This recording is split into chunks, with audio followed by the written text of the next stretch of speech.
Abra sua Bíblia comigo em Apocalipse capítulo 19. Eu estou muito feliz porque Deus me deu essa palavra em uma madrugada dessas aí de insônia. Eu estava estudando para outra coisa, lendo e preparando material para um outro propósito. E enquanto eu estudava, saltou os olhos esse texto. E agora pela manhã os louvores todos falando da volta de Jesus. Então Deus quer falar conosco sobre a sua volta. Então se você veio aqui, essa palavra é para você. Que eu já peguei lá em casa de madrugada. Então as chicotadas de Deus já estão cicatrizando na minha costa. Então prepare o ouvido, porque outra coisa não sei se Deus vai fazer, mas Ele vai falar conosco nessa manhã. Isso você pode ter certeza, meu irmão. Então abre a tua Bíblia em Apocalipse 19, versículos de número... Vamos começar do 5. Quem encontrou diz amém? Amém. Então, leia comigo. E do trono saiu uma voz que dizia: louvem o nosso Deus, todos vocês, os seus servos, todos os que o temem, os pequenos e os grandes. Então ouvi o que parecia ser a voz de uma grande multidão, uma voz como de muitas águas e como de fortes trovões, dizendo: aleluia! Pois reina o Senhor nosso Deus, o Todo-Poderoso. Alegremo-nos, exultemos e demo-lhes a glória, porque chegou a hora das bodas do Cordeiro, e a noiva dele já se preparou. A ela foi permitido vestir-se de linho finíssimo, resplandecente e puro, porque o linho finíssimo são os atos de justiça dos santos. Então o anjo me disse: escreva, bem-aventurados aqueles que são chamados à ceia das bodas do Cordeiro. E acrescentou: são estas as verdadeiras palavras de Deus. Quando nós vemos a Bíblia usar algumas figuras para falar do relacionamento de Cristo com o seu povo, com a sua igreja, nós não vemos apenas a noiva. Nós vemos também ele falando de videira e outras figuras, mas eu quero me prender nessa da noiva, que é a figura que a gente mais usa. A gente costuma sempre lembrar que nós somos a noiva de Cristo, que haverá um casamento entre a igreja e Jesus Cristo. Ele está preparando e tudo mais, e a gente vai falando disso, mas a gente sempre pensa na festa, nas bodas, e a gente não entende a mensagem que essa figura traz para nós. Quando a Bíblia se refere à igreja como noiva de Cristo, está sinalizando para nós que existe um relacionamento íntimo entre essa igreja e esse Deus. É para existir esse relacionamento íntimo. Está dizendo que quando nós somos noivas, é sinal de que tem um compromisso inviolável entre essa noiva e esse Deus. E diz também que a noiva é amada, que a noiva é protegida, que a noiva pertence a esse noivo. Quando a Bíblia nos chama de noiva de Cristo, tem tudo isso e muito mais. E é por isso que a igreja precisa ser fiel a esse noivo. É por isso que a igreja precisa viver todos os dias, ansiosa pelo dia que ele vai voltar e essa festa vai acontecer, o casamento vai ocorrer, ele levará a sua igreja para junto de si. Mas essa espera tem que ser espera como uma noiva virgem, uma noiva pura, que aguarda, se guarda para o grande encontro com o seu noivo, para a consumação desse casamento. A espera da noiva é nesse modelo.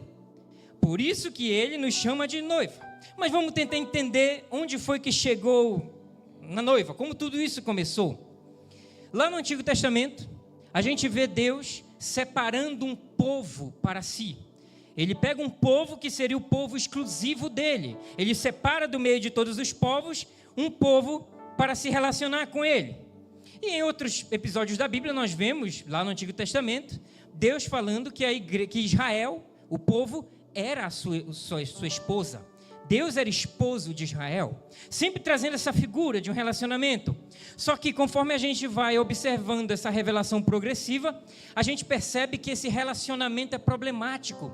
É um casamento cheio de dificuldades. É um casamento que parece que a conta não bate. Afinal de contas, existe um fiel e existe uma noiva que se prostitui com outros deuses. A gente vê a Bíblia colocando esse povo como um povo que sempre sai do caminho, sempre se perde porque se encanta, se deixa ser seduzido por outros deuses. E aí a gente vê esse relacionamento de Deus com o seu povo, um relacionamento problemático. Mas apesar de toda a infidelidade, apesar do adultério dessa esposa, nós vemos Deus permanecendo fiel a esse relacionamento. A gente percebe que Deus, além de ser fiel a essa aliança, Ele também faz promessas de que um dia esse casamento vai ser restaurado. Que vai chegar o dia que tudo vai ser transformado, que vai haver uma reconciliação eterna entre essa noiva problemática e esse noivo fiel. E é quando vem Jesus Cristo. Cristo Jesus se manifesta na terra, Ele aparece com essa promessa de aliançar novamente os homens a Deus, porque os homens estavam afastados de Deus, os homens estavam perdidos. E Cristo vem para a reconciliação dos povos com Deus. E é o momento que esse Messias, o esperado, ele reúne os salvos diante de si. Quem são os salvos? São aqueles que creram na mensagem, que creram na sua palavra. Ele reúne esses salvos diante de si e ele transforma esse povo em um povo eleito. Lembra que tinha um povo separado? E esse povo que ele reúne é a igreja, é a noiva. Os que creram nele tornaram-se o povo eleito de Deus, o povo que ele reuniu diante de si. E como eu já disse, a noiva de Cristo são todos aqueles que foram salvos pela graça de Deus. Então, se você foi salvo pela graça, se você crê em Jesus, você é a noiva de Cristo. Independente de falhas que tenhamos, agora o mérito para ser noiva de Cristo é crer na obra de Cristo Jesus. E isso vale, meus irmãos, para as pessoas de todos os tempos e de qualquer época, independente do tempo e do lugar que viveram. A gente chama na teologia que existe a igreja militante e a igreja triunfante. A igreja triunfante é aquele povo que já venceu, é aquele povo que já partiu para Cristo, aquele povo que já está na glória, é aquele povo que creu. Às vezes a gente confunde a salvação do Antigo Testamento. A gente diz assim, tem o tempo da lei e o tempo da graça. Não é verdade. A salvação no Antigo Testamento era pela graça também. O que acontecia? O povo dessa igreja triunfante, que já partiu, eles foram salvos porque eles olharam para uma promessa da vinda de um Messias que os salvaria. E isso os salvou porque eles creram. E nós, da igreja militante, que estamos aqui batalhando, estamos guerreando, estamos saqueando o inferno, nós somos salvos porque a gente olha para trás e lembra daquele Jesus que veio, que já morreu na cruz por nós.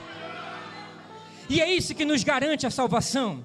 A garantia da salvação não está em algo que eu faça, não está em algum mérito que eu tenha, está no fato de que eu olho para trás e olho para a cruz e digo, a cruz já me salvou, eu creio na obra de Cristo, Ele me salvou. Só que nem todo membro de igreja é salvo, e se não é salvo, não é noiva de Cristo. Muitas vezes a gente acha que por sermos bonzinhos, por darmos comida para pobre, por fazermos doações financeiras, isso faz de nós a noiva de Cristo. E não é verdade. Eu já disse, o que nos faz noiva de Cristo é crer em Jesus.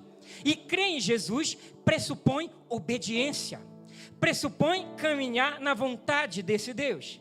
Então a pergunta que fica para nós é essa: como eu sei que eu sou a noiva de Cristo? E é o que eu vou tentar conversar com os irmãos aqui nessa manhã.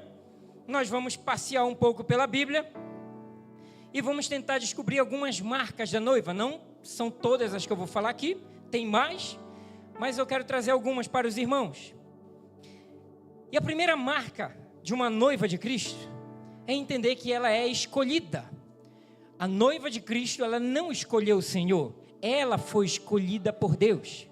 Deus nos escolheu para sermos o seu povo. Deus nos salvou. Quando nós paramos para observar, a Bíblia diz lá em 1 Pedro 1 e 2, eleitos segundo a presciência de Deus Pai, em santificação do Espírito, para a obediência e a aspersão do sangue de Jesus Cristo. a gente para olhar e ver, nós fomos escolhidos por Ele, por vontade dEle, pelo desejo dEle, Ele quis nos salvar, Ele decidiu nos salvar, e não há o que questionar na obra de Deus. Se Ele quis nos salvar com todos os pecados que nós temos, com todos os problemas que nós carregamos, não há nada a questionar. Ele decidiu e Ele fez, e ninguém pede a obra dEle. E me alegra, porque quando eu penso em mim, eu digo, eu deveria ser repudiado, mas eu fui escolhido. Aquela que deveria ser desprezada foi amada. Aquela que merecia morte recebeu vida. E o pecado que fez de nós uma verdadeira meretriz, uma verdadeira prostituta, foi destruído pela graça de Deus, que nos transformou em noiva, nos fez noiva. A graça de Deus tirou de nós toda a condenação. Hoje nós somos noiva do Cordeiro. Podemos carregar marcas do passado, podemos carregar tentações, fraquezas, mas isso não atrapalha a obra que Ele fez. Nós somos a noiva do Cordeiro. E por que somos? Porque Ele nos escolheu. E não adianta questionar, Ele quis assim. Outra marca é que a noiva, ela se relaciona com Deus. A noiva de Cristo, ela vive em um relacionamento sincero, verdadeiro e puro com esse Deus. A Bíblia diz lá em Hebreus, no capítulo 4, portanto, aproximemo-nos do trono da graça com confiança, a fim de recebermos misericórdia e encontrarmos graça para ajuda em momento oportuno. Isso só acontece com quem tem relacionamento. Mas a gente acha que os nossos relacionamentos humanos é que servem para alguma coisa. Ah, porque eu sou primo do fulano de tal, que é vereador, que é amigo do prefeito, do governador, de não sei quem, ele vai me ajudar. Perda de tempo. Poderia ir diante do trono da graça de Deus, que Deus resolve, Deus passa na frente e resolve. Aí crente besta se humilhando para homem, aí o homem se achando poderoso. Vou ver e te aviso. Não, o crente que é noiva de Cristo, ele se aproxima do trono da graça de Deus. Ele não recorre a homem, ele não recorre a quem tem algum poder nessa terra, ele não recorre a quem tem algum status, algum prestígio. Ele dobra o joelho e clama ao seu Senhor, porque ele tem relacionamento com Deus. Lá no Antigo Testamento, tinha a figura dos sacerdotes, que era aquela figura que levava Deus ao povo e levava as demandas do povo para Deus. O relacionamento do povo com Deus era esse, era através de um sacerdote. Só que na nova aliança, com a vinda de Cristo, Deus estabeleceu que nós agora somos um reino de sacerdotes. Todos nós somos sacerdotes agora. O que um sacerdote do Velho Testamento fazia, agora nós podemos fazer. Nós podemos adentrar o Santo dos Santos. Nós podemos adentrar na presença de Deus, abrir o coração, colocar tudo diante dele, porque hoje nós podemos nos aproximar dele. Nós temos livre acesso, nós podemos ter intimidade, nós podemos ter comunhão com Cristo e não precisamos de mediadores. Mediadores é coisa de religião que não conhece Bíblia, que não conhece Jesus, porque quem põe alguém entre homem e Jesus é heresia, meu irmão, é um herege, porque não tem mais. Agora nós podemos chegar diante dele, ele abriu o caminho para nós. Vou até tomar água para falar do próximo. Outra marca da noiva é que a noiva é pura. A noiva é fiel. Essa é uma marca da noiva de Cristo. A noiva de Cristo, ela busca ter uma vida sem mancha, sem mácula. Ela procura ter uma vida de uma pessoa que é verdadeiramente propriedade exclusiva de Deus. Se a Bíblia diz que nós somos propriedade exclusiva de Deus, como o irmão falou, nós temos a cara de Deus, vamos dizer assim. Vamos tentar fazer uma figura aqui. É igual a história da casa que tu compra e tu modifica para ficar a tua cara, porque é propriedade tua. Nós somos propriedade exclusiva de Deus. Se Deus é santo, nós teremos que ser. Se Deus é puro, nós seremos também. Se Deus não se envolve com as coisas desse mundo, nós também não nos envolveremos, porque nós fomos comprados pelo sangue do Cordeiro. Lá em 1 Pedro a Bíblia diz: sabendo que não foi com coisas corruptíveis, como prata ou ouro, que fostes resgatados da vossa vã maneira de viver, que por tradição recebestes dos vossos pais, mas com o precioso sangue de Cristo, como de um cordeiro imaculado e incontaminado. Nós somos propriedade de Deus, porque Ele nos comprou com o seu precioso sangue, e por causa disso, Ele não divide a sua noiva com ninguém. A noiva de Cristo é dele, é somente dele. Não é para a noiva de Cristo estar se envolvendo com coisas que não agradam a Deus. Que conversa é essa que eu sou noiva de Cristo na igreja, mas na festa do trabalho eu danço até o chão. Na festa do trabalho eu falo todo tipo de besteira, falo tudo que não deve, falo todo tipo de imoralidade com as colegas do trabalho. Isso não é coisa de noiva, não. Eu sou noiva de Cristo, mas eu fico comprando aparelhinho que fica roubando stream, e eu acho que é bênção, porque eu pago um valor e não preciso pagar mais nada e assisto tudo. Não é coisa da noiva de Cristo isso. Isso é pecado, meus irmãos. E me dá vergonha de ver reunião de crentes falando: rapaz, eu assisto mesmo. Cria vergonha, tu é noiva de Cristo. Tu foi comprado pelo sangue de Jesus. Isso me incomoda demais, meus irmãos. Parece que nós esquecemos quem nos comprou, qual foi o sangue que foi derramado por nós. A gente fica negociando, flertando com o pecado, pegando propostas que não agradam a Deus. Mas é para o meu benefício. O teu benefício tu alcançaste na cruz do Calvário. Já bateu esse carro? Nunca. 3 batidas, tá tudo troncho já o carro. Mas para vender mais caro, mente. Tá errado. Eu já vi pastor vendendo curso na internet. Só já tem 3 vagas. Tu passa semana que vem, continua tendo só 3 vagas. Mentira.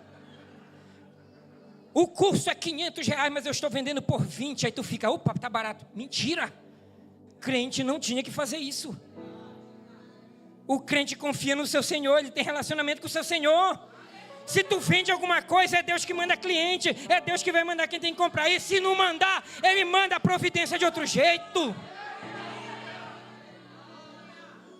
Nós fomos comprados por um sangue puro. Nós temos que nos envolver somente com as coisas que agradam a Deus. Nós somos a noiva de Cristo. Nós somos o exemplo do que é ser cristão. O nosso trabalho precisa conhecer Jesus pela nossa maneira de viver. Eles precisam ver Cristo em nós, e Ele vai ver Cristo em nós naquele momento de tensão, onde eu preciso tomar uma decisão, e a decisão que todo mundo toma é na lógica humana. Mas eu sou crente, eu clamo a Jesus e faço o que Jesus manda. E às vezes Jesus manda a gente fazer coisa que ninguém vai entender. Ninguém vai compreender. E às vezes nem a nossa família vai compreender. Eu mesmo, irmãos, eu tenho faculdade, eu tenho profissão. Eu não virei missionário porque não dei certo em outra coisa. É porque um dia eu acho que eu estava com sono, orei assim meio de madrugada, sabe? Aí eu falei para Jesus que eu queria ser milionário. Eu acho que saiu missionário. E aí Jesus respondeu, né?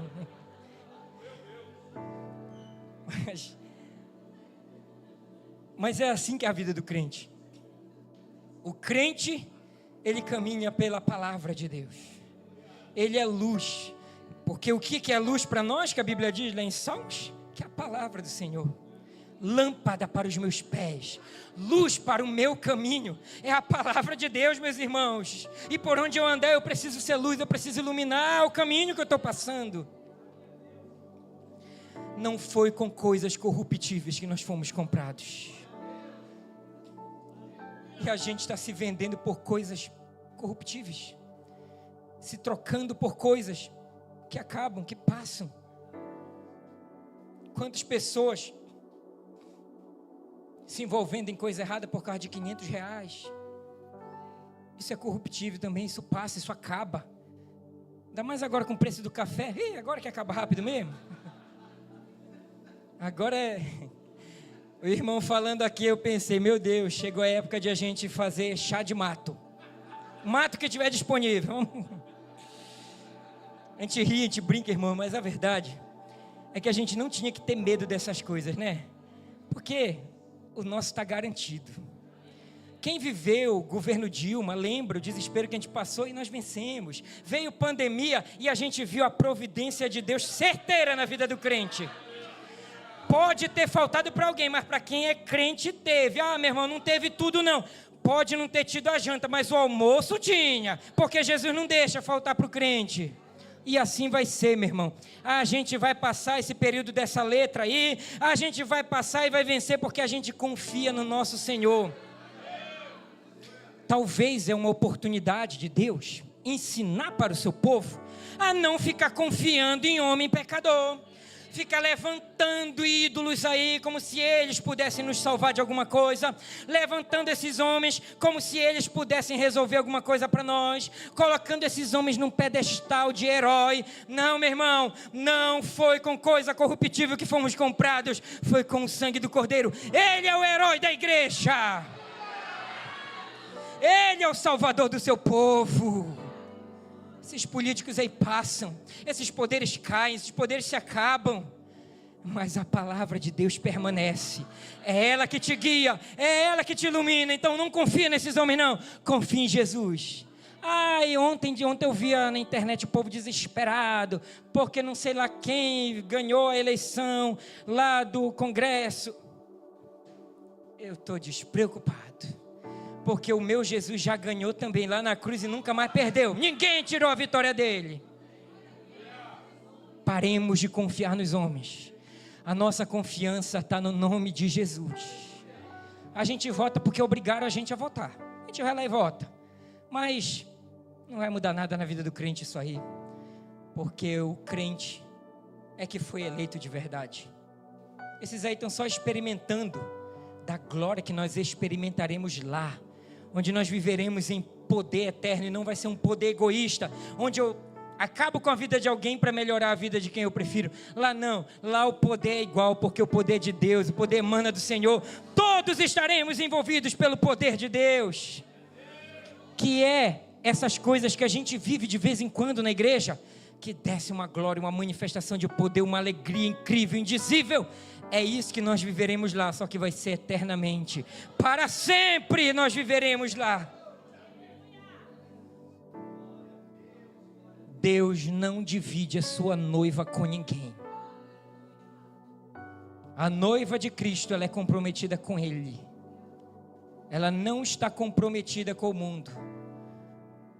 E aí a gente vê hoje umas igrejas que estão distorcendo a palavra para querer agradar movimentos sociais, para querer agradar espectro político, para querer agradar grupo barulhento da internet. Não pode pregar isso aqui, não pode falar assim.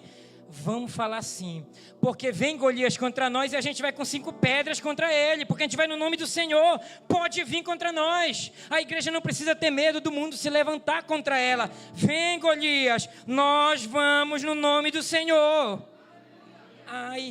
Não pode falar, irmão, porque ofende. O que ofende é o nosso pecado, que ofende a santidade de Deus.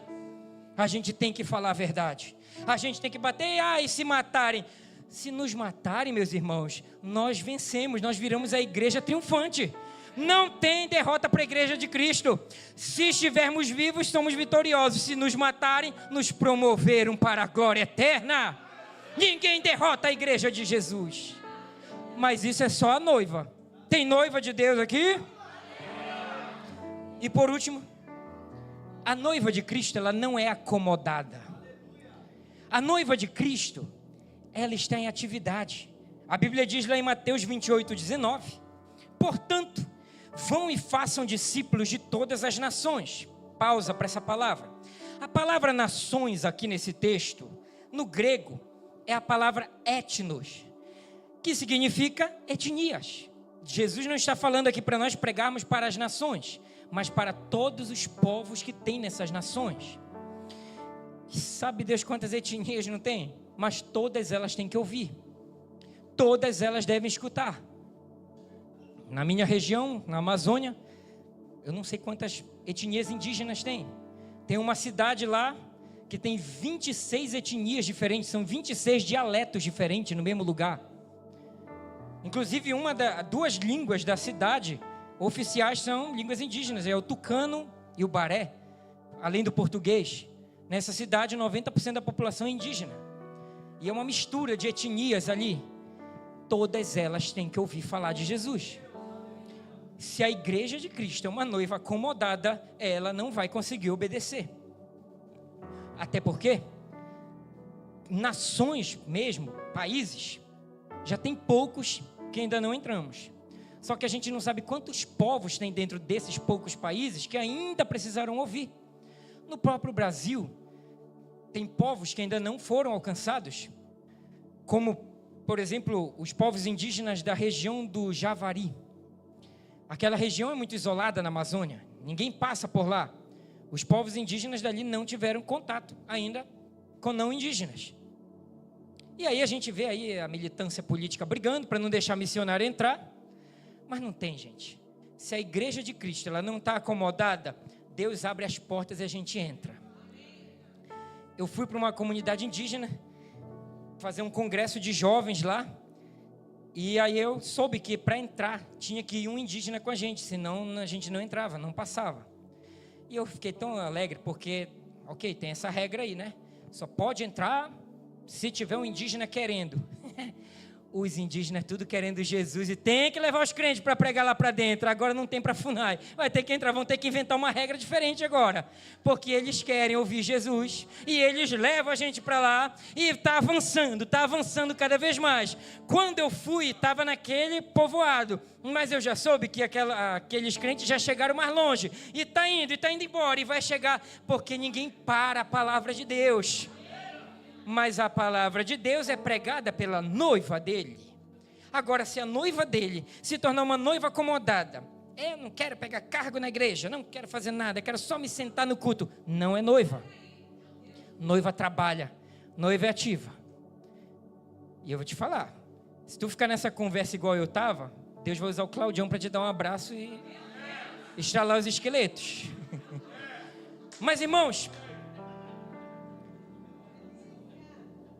continuando o texto bíblico, batizando-os em nome do Pai, do Filho e do Espírito Santo. É para fazer trabalho completo, evangelizar, batizar, discipular e já abrir uma igreja naquele lugar. Existe uma missão para nós, e a nossa missão é uma só, pregar o evangelho. Todas as outras obras da igreja são paralelas a esta obra principal. Essa conversa de René Kivitz aí, não, porque o trabalho social é paralelo. Se tiver pregação do evangelho e não tiver obra social, a igreja cumpriu sua missão. Agora, se tiver trabalho social e não tiver pregação, a igreja não está cumprindo a missão. A missão da igreja é pregar o evangelho. Eu não estou dizendo que não é para fazer obra social. Eu estou dizendo que é para fazer do jeito certo, como a Bíblia está mandando. Que é para pregar a palavra. Essa é a nossa missão. Isso aqui está sobre todos. É para todo mundo. Todos que são noiva de Cristo devem pregar o evangelho e glorificar o nome de Deus, expressando-se através do fruto do Espírito, praticando as boas obras. As obras não nos salvam, as obras não nos dão direito a nada, mas as obras evidenciam para o mundo que nós fomos salvos por Jesus. Praticar boas obras é uma evidência da minha salvação. Só que, né?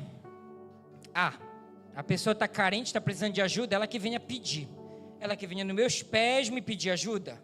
É assim que a gente se comporta. É assim que a gente quer fazer boas obras. A gente espera a pessoa que já está humilhada pela situação dela, difícil. A gente ainda quer que ela ainda venha se humilhar para pedir ajuda. Não, meu irmão. Quando a noiva de Cristo é uma noiva que tem relacionamento com o Senhor, que obedece ao Senhor, que está atenta à vida da igreja, Deus fala com ela do nada e diz: manda o Pix para o fulano, envia, manda uma cesta básica, vai na casa do fulano, compra o remédio para ele. eu vou contar aqui um testemunho desses dias. Quem me segue no Instagram deve ter visto, porque a gente gosta de postar tudo, eu e minha esposa. A gente posta tudo, irmão. Se você gosta de gente que posta tudo, vai lá, que lá é o lugar. Aí, esses dias a gente voltou do culto, a grávida desejou comer caldo, num grande calor. E a gente saiu caçando, achamos já numa estrada de Mogi das Cruzes, já saindo da cidade, compramos. A gente ficou na calçada da casa da mulher, esperando a mulher fazer. Aí a gente começou a conversar, né? Fazia tempo que a gente não sabia o que era comer um lanche, sair para comer algo diferente. A gente só estava comendo o que tinha mesmo em casa e inventava umas gororó para não enjoar. Só que não dava, né? A gente não estava em condições de fazer isso. Aí a gente chegou em casa, uma pessoa mandou uma mensagem no Instagram para mim, que ela disse que ela estava varrendo a casa dela, e ela começou a imaginar eu e minha esposa. Imaginou minha esposa rindo, que não é difícil, né? Ela rindo, e a gente conversando sobre comer algo diferente. Assim mesmo a pessoa teve essa visão. Viu eu e a Raniele conversando sobre comer algo diferente, coisa que a gente tinha feito de manhã. E a pessoa disse, Deus falou para mim, manda esse dinheiro para o meu servo. Rapaz, deu para comer naquele dia, no dia seguinte fez a farra. Mas, porque assim, eu pensei na hora de pagar a conta, né? Ela até falou, visto, vai já desviar para pagar a dívida, né? Só que o crente tem que ser obediente, né? Jesus disse que é para comer lanche. Vamos para a lanchonete. Vamos comer sanduíche, vamos comer lanche. E no outro dia vamos para o restaurante de novo, porque está sobrando, então tem. Irmão, que irresponsável. Não, irmão. Depois disso, Jesus tocou em mais gente. Quando foi para comprar remédio, veio do remédio, veio da compra do mês, porque esse é o nosso Deus. E aí, esses irmãos que doaram, sem a gente pedir, sem a gente contar nossa situação, são a verdadeira noiva de Cristo. Eles estão em atividade, eles estão atentos à voz de Deus, eles estão trabalhando para Jesus. Eu não estou dizendo aqui, não estou jogando em direto para mim mandar pix, mas se quiser a gente recebe, aleluia. Mas irmãos, isso é a manifestação do fruto do Espírito. Uma pessoa, e essas pessoas que mandaram, irmãos, são pessoas comuns e simples lá do Amazonas, que ganham menos que vocês, porque lá os salários são bem menores, a pobreza lá é pior e o custo de vida é muito mais alto. Mas mandaram a si mesmo, isso é fruto do Espírito, é gente desapegada. É gente que tem apego no Senhor, sabe que o Deus que deu hoje, Ele dá amanhã também, e divide o que tem, não espera ter para dividir. A generosidade não nasce no bolso, ela nasce no coração. A generosidade do crente não é esperar ter para dividir, mas é dividir o que já tem. Porque a gente sabe qual é a fonte é o Senhor, o que veio dele, essa fonte não cessa. A noiva de Cristo é uma noiva apaixonada pelo seu noivo. E como uma boa noiva apaixonada, ela fala para todos os lugares do noivo. Ela exalta o noivo, ela fala bem do noivo. Com quem ela encontra, ela fala do seu noivo, quanto ele é maravilhoso. Porque ela é uma noiva apaixonada. Só que a gente não, né? A gente é apaixonado pelo time. Deus o livre, briga pelo time e faz confusão e fica de mal e não quer falar com ninguém, tira a foto do perfil da rede social quando o time perde, porque não quer ninguém zoando. Mas nessa mesma pegada que tu defende teu time, que tu idolatra teu time, a noiva de Cristo, autêntica, faz isso com Cristo. Onde ela chega, ela já começa a puxar o assunto de Jesus. Ninguém mais deu glória, né? Quando eu falei em time agora, olha. O que aconteceu, irmãos? O time perdeu, pastor? Deus falando com o pastor, aleluia. Quem foi abençoado por essa palavra, diga amém. Mas é mais ou menos isso, não só time, né, gente? Porque a gente também idolatra outras coisas. É carro. Eu conheço um cara que gastou 14 mil em pneu. Tá bom, o dinheiro é dele, ele faz o que ele quiser. Só que faltou comida pro filho. Mas é o que dá importância, né? É o que a gente acha importante. Se o nosso noivo é importante, a gente vai falar dele para todo mundo. Gostem, não gostem, vão ouvir porque meu noivo é bom. Ah, eu não gosto, não quero saber disso, mas vai me ouvir sim. Pode sentar aí, vai ouvir que eu vou falar do meu noivo. Ah, eu estou sofrendo, não vou te mandar para o psicólogo. Primeiro vem cá que eu vou orar, depois procura o profissional. Mas eu vou falar do meu noivo, porque o meu noivo é bom, porque o meu noivo é fiel. O meu noivo é maravilhoso e ele está voltando para me buscar. Fica de pé, igreja.